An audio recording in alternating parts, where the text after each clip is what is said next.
was America founded as a Christian nation in your view? What, if we look at the Declaration of Independence, what do the words mean?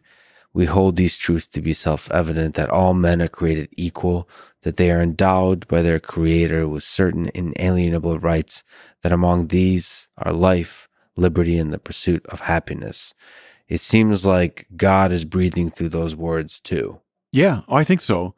The founders would be some kind of combination of deism, certainly Christianity is coming up through them, Enlightenment, rationalism, all in kind of a mix. So you're not going to find in our founding fathers simply a Thomas Aquinas or like a purely, classically Christian understanding. It's Christianity in those various expressions.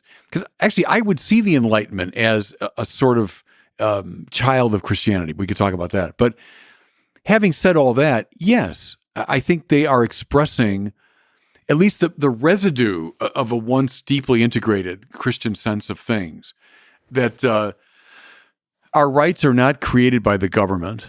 They're not doled out by the government. They come from God. And the other thing I find really interesting is equality, because look in classical philosophy, political philosophy, Plato, Aristotle, Cicero.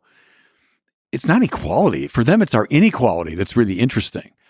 So Plato divides us into these three classes, and Aristotle says only a tiny little coterie of propertied males of sufficient education should be in the political life. The rest should all be in private life, And then some are suited for slavery. So, he divides us dramatically. Same with Cicero and so on. Where does this come from? This weird idea that we're all equal. How? We're not equal in beauty, not equal in strength. We're not equal in moral attainment. We're not equal in intelligence. So what is it? And I think the residue especially comes through in that little word, that all men are created equal. That's our equality, that we're all equally children of God. So take God out of the picture, I think we are going to slide rapidly into an embrace of inequality. Now, in the classical world, yes, but heck, look at the 20th century. When God is excluded in a very systematic way, I think you saw the suspension of rights and the suspension of equality like mad. So no, I think it's very important that God is in the picture and that we're a nation under God. It matters enormously. That's not pious boilerplate. That's at the rational foundations of our democracy.